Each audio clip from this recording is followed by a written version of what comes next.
Olá, crianças, tudo bem?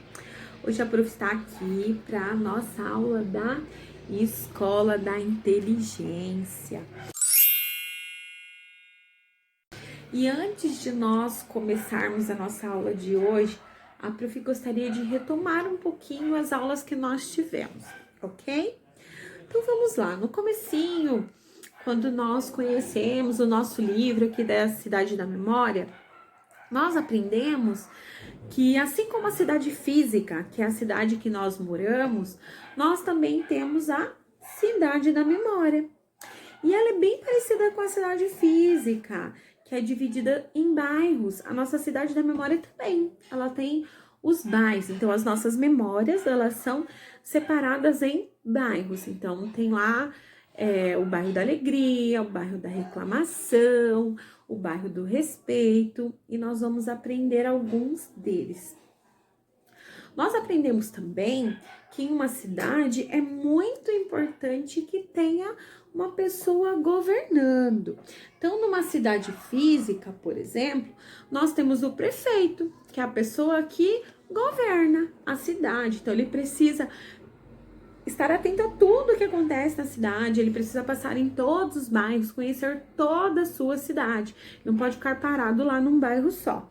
Lá na nossa cidade da memória, também existem vários bairros e eles também precisam de um governante. E nós aprendemos na sala de aula quem eram esses governantes. Bem no comecinho, vocês não sabiam quem eram, mas nós fizemos uma dinâmica em sala, vocês lembram a dinâmica do espelho? E depois dessa dinâmica, que foi assim muito legal, a prof gostou muito, vocês descobriram quem eram esses reis e rainhas. Vocês lembram quem são eles? Se não lembram, eu vou mostrar para vocês.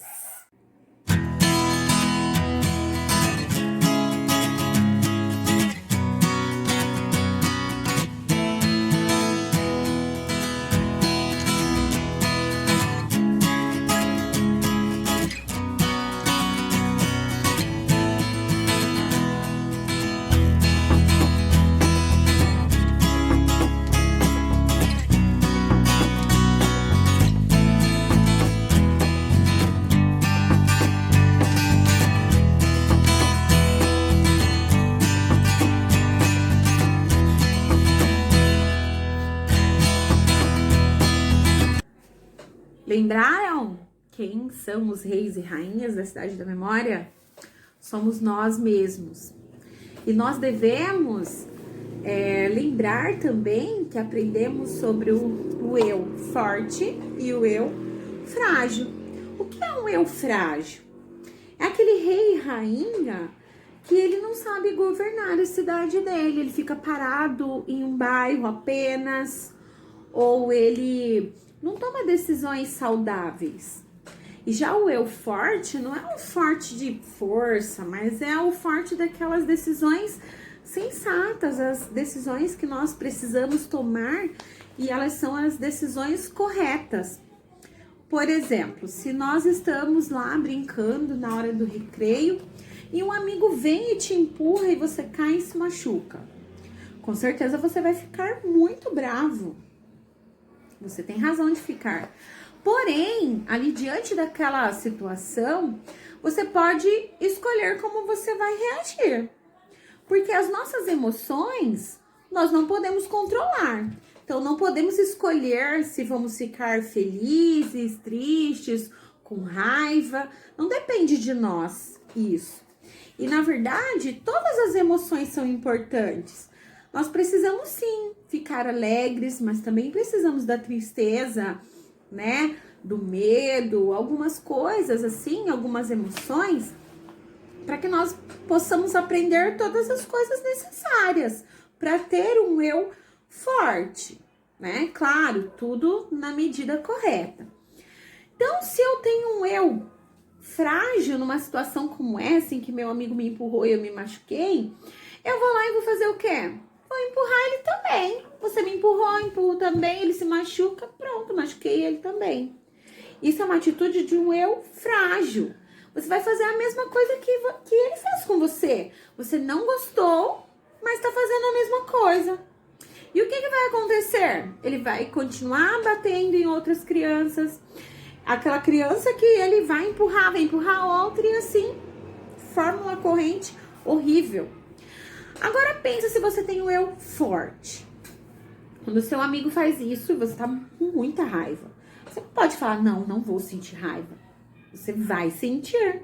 Mas você pode determinar como você vai agir com aquela raiva. O que você vai fazer com ela? Eu vou respirar fundo. Vou ficar aqui com a minha raiva. E quando ela passar, eu vou lá e vou falar com o meu amigo. Olha, eu não gostei do que você fez. Você me machucou, não foi legal, eu não gosto disso. Eu acho que você não deveria fazer isso, se fosse com você. Fazer o amigo entender que aquilo lá não é legal. Isso sim é uma atitude de um eu forte, porque o amigo vai entender que não foi legal, ele vai entender e não vai fazer mais. E vai formar uma corrente do bem, porque ele vai aprender e vai ensinar novos amigos, certo? Isso é ser um eu forte. Não poder controlar as emoções, mas poder escolher como agir diante das situações, certo? E depois que nós aprendemos quem eram os reis e rainhas da cidade da memória, nós entramos no nosso primeiro bairro, que é o bairro do Contemplar o Belo. Lá nesse bairro, nós aprendemos que não devemos só olhar as coisas simplesmente, sem dar valor para elas. Só olhar como é por fora. Olhar uma pessoa e julgar. Nossa, ela tem uma cara de chata. Você nem conhece ela.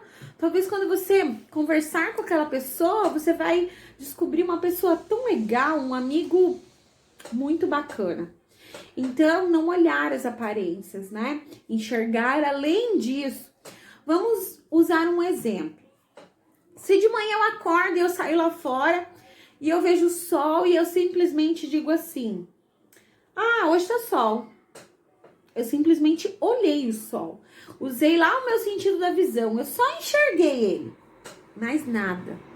Mas se eu ir lá fora, olhar para o sol e pensar assim: nossa, que sol lindo! Como é gostoso quando tá sol, assim, agora que tá friozinho, né? O sol aquece, gente, é tão gostoso, ele é tão importante para nossa vida. E quando a gente faz isso, a gente vê a importância daquilo, a gente tá contemplando o belo, não só enxergando. Então, vamos aqui a um exemplo que tinha lá na página 65 do nosso livro. Então, tinha lá a imagem de uma casa bem simples. E se nós fôssemos apenas enxergar? Vocês acham essa casa bonita? Na verdade, não. Ela é uma casa assim que tá mal cuidada, não está pintada, está suja. Mas nós poderíamos contemplar essa casa, que é diferente de só olhar ela por fora. Então, se nós olhássemos essa casa, nós poderíamos imaginar que lá dentro dessa casa existiram lembranças maravilhosas, que a família que morou aqui deve ter tido muitas alegrias nesse lugar. Claro, pode ter acontecido algumas coisas tristes também, mas isso faz parte do nosso crescimento e amadurecimento. Que aquele quintal poderia ter crianças ali brincando.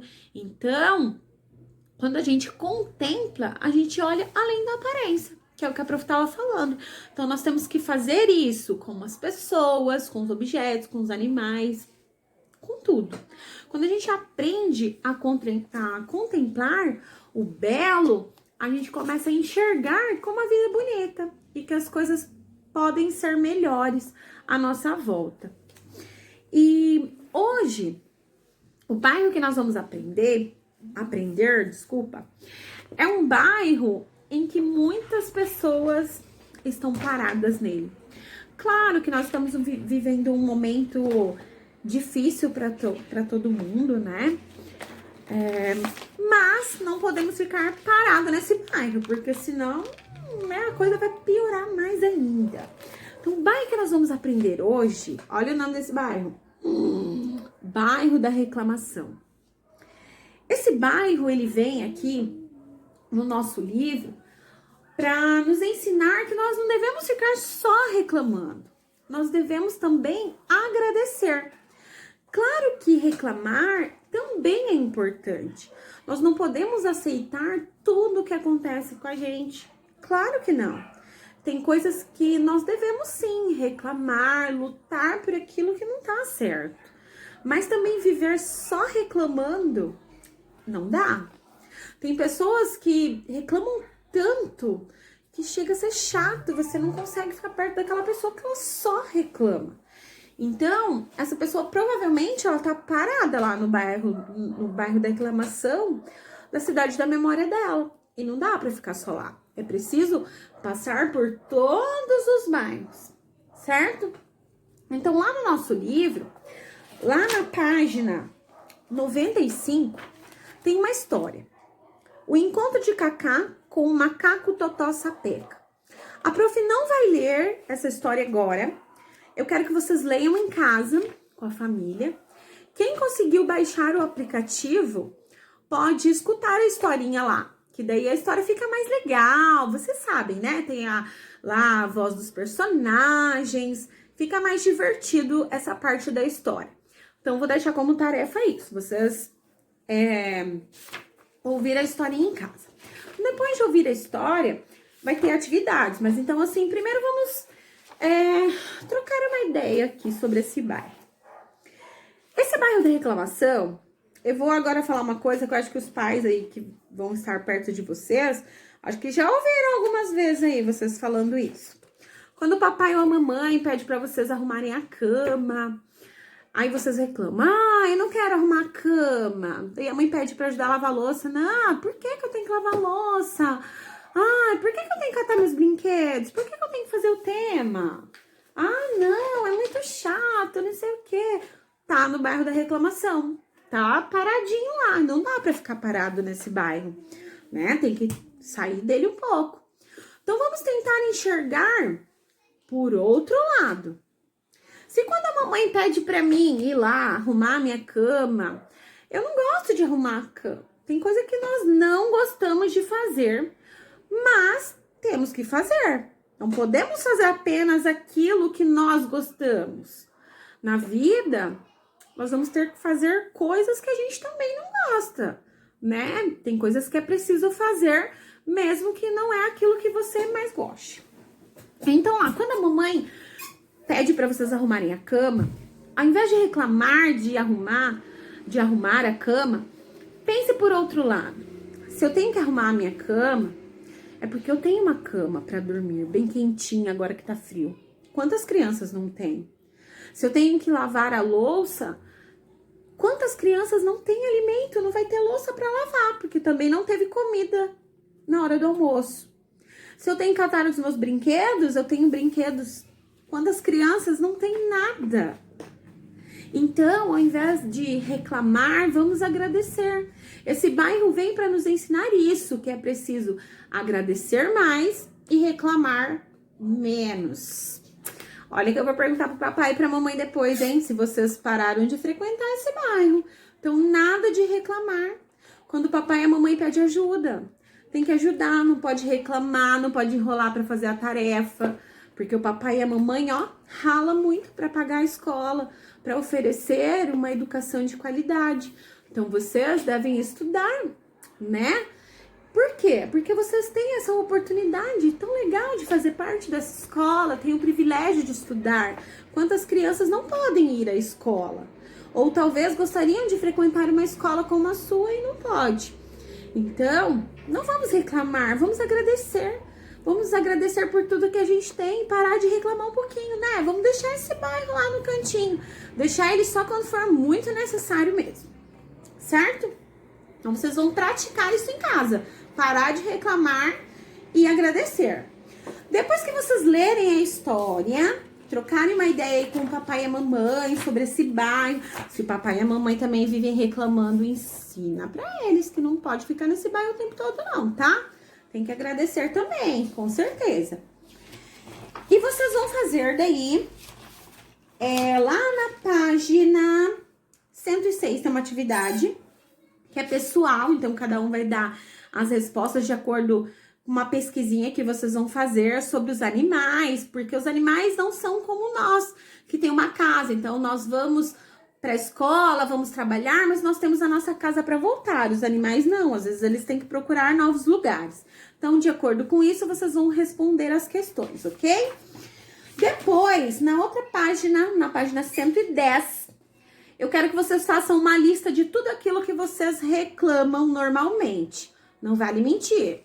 Não pode mentir, tem que falar a verdade. Façam essa lista que eu vou querer olhar depois. E aí, lá na página 114, tem uma atividade que tá escrito assim: antes eu reclamava e agora eu agradeço. Então, vocês vão colocar lá: antes eu reclamava de arrumar a cama. Agora eu agradeço. Olha que legal, parou de reclamar daquilo, está agradecendo.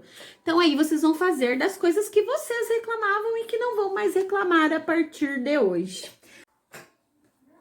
A aula de hoje, ela foi um pouquinho mais extensa, mas nós precisávamos retomar o que nós havíamos aprendido anteriormente até chegar ao bairro da reclamação que nós aprendemos hoje. Ele é um bairro bastante importante e acredito que ele vai nos ajudar muito nesse momento difícil que todos nós estamos vivendo. Não está fácil para ninguém. Tenho certeza que vocês também estão com dificuldades, né? Não estão podendo ver os amigos, ir para a escola, mas vamos entender que esse momento precisa ser assim. Então, vamos agradecer mais por tudo aquilo que nós temos, por ter a nossa família do nosso lado, contemplar o belo à nossa volta, nas pessoas, nos objetos e agradecer mesmo. Mesmo diante de toda essa situação, ainda tem muita coisa boa que a gente pode agradecer. E se Deus quiser, logo tudo isso vai passar e nós vamos estar juntinhos novamente para matarmos a saudade, porque a prof tá com muita saudade de vocês. E eu espero que vocês tenham gostado desse bairro, tenham gostado dessa aula, dessa conversa que nós tivemos hoje. E qualquer dúvida, deixe lá na agenda que a prof vai respondendo para vocês, tá bom? Um grande beijo. Estou com muita saudade. E espero muito em breve poder encontrar vocês, tá bom? Um beijo e até a nossa próxima aula.